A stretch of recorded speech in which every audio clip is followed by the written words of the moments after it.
Hey there, welcome back to the Bussedamove YouTube channel. My name is William, and this is a new series called Bus Conversion Shorties. Everything you need to know about Schoolie life or the buses themselves in 5 minutes or less. Today's episode is on miles per gallon for your Schoolie. How many miles per gallon does a Schoolie get? How many is it supposed to get? What are the standards, and what can we do about it to maybe possibly improve it a little more? Now, I did a lot of research before we bought our bus. We have a 2002 Thomas-built safety liner, and I was expecting, 10 to 12 miles per gallon. And imagine my surprise when we drove all the way to almost Virginia Beach from Atlanta, and we bought this full-size bus, and we got 6 miles per gallon on the way home. It was a kind of a gut punch, because, what are you going to do with 6 miles per gallon? Now, should I have known? It's a 20,000 pound vehicle, but it got 6 miles per gallon the whole way home, and it's gotten 6 miles per gallon ever since. So I've done a lot of research on what we're going to do about that. Our bus had a governor that wouldn't let it go above 55 miles per hour, and you had to be going downhill with the thing about to explode to even get anywhere near that. So you're talking between 2,700 and 3,000 RPMs just to go 55 miles per hour. And to put that into context, my pickup truck that gets 24 miles to the gallon, it can go 80 or 90 miles per hour, turning at only 1,800 RPMs. That's almost half. So growing up on the farm, we used a lot of irrigation pumps and generators and things like that. And the optimal range for the motor to be turning to run any of those is 1,800 RPMs, which just so happens to be the magic number that my truck runs, when it's going 80 or 90. To get good fuel economy. So maybe there's a correlation there. So how do you get the RPMs down? So there's 2 ways that I know of. On our particular bus, we have an Allison 3060 transmission, and that comes from the factory with a 6th gear that's locked out. So you can take it to a Caterpillar dealer or someone like that has the software necessary to plug in like you would in your car, and they can do what's called flashing, that's just fancy talk for reprogramming the computer.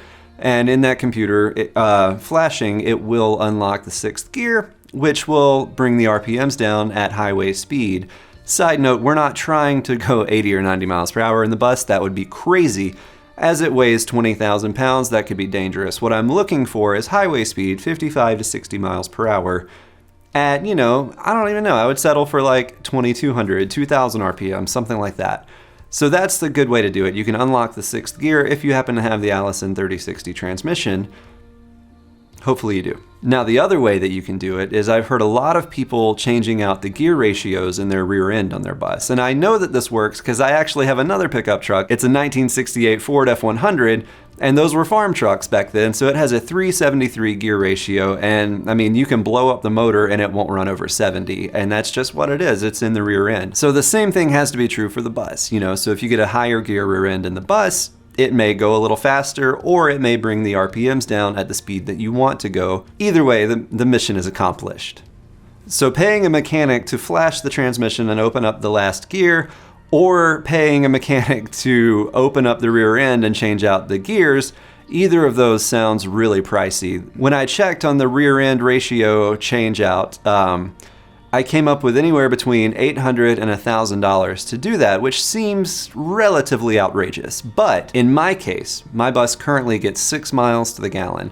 I live just outside of Atlanta, Georgia. My wife's parents live in Tucson, Arizona. To make a round trip from Atlanta to Tucson and back is 3,200 miles. Now, 3,200 miles divided by 6 miles per gallon is 533 gallons of gas, or diesel.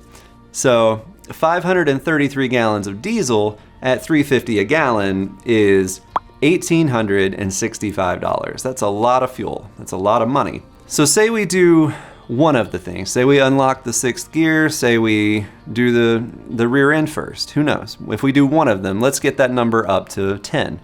Good round number. So that means that we only need 320 gallons of diesel. So at $3.50 a gallon, that equals $1,120. Almost enough money to pay for the rear end, right there. So let's just say before our round trip to Tucson, we decide to do both things. We change out the gear ratios, and we flash the transmission and get the 6th gear unlocked. Say through those 2 things and magic, we double the fuel economy to 12, which is where I wanted to be to begin with. So if we get it to 12, that means we're using half of everything. So that's 266 gallons of fuel at $3.50 a gallon is $932, a savings of exactly half, which is in the ballpark of $932.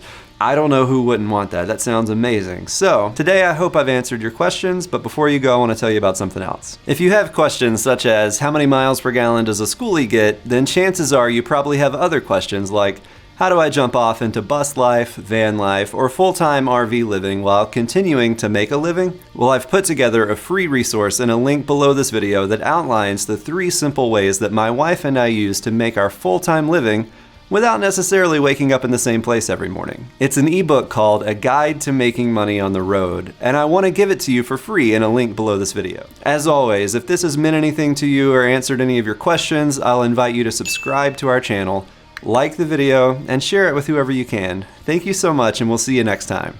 Bus love.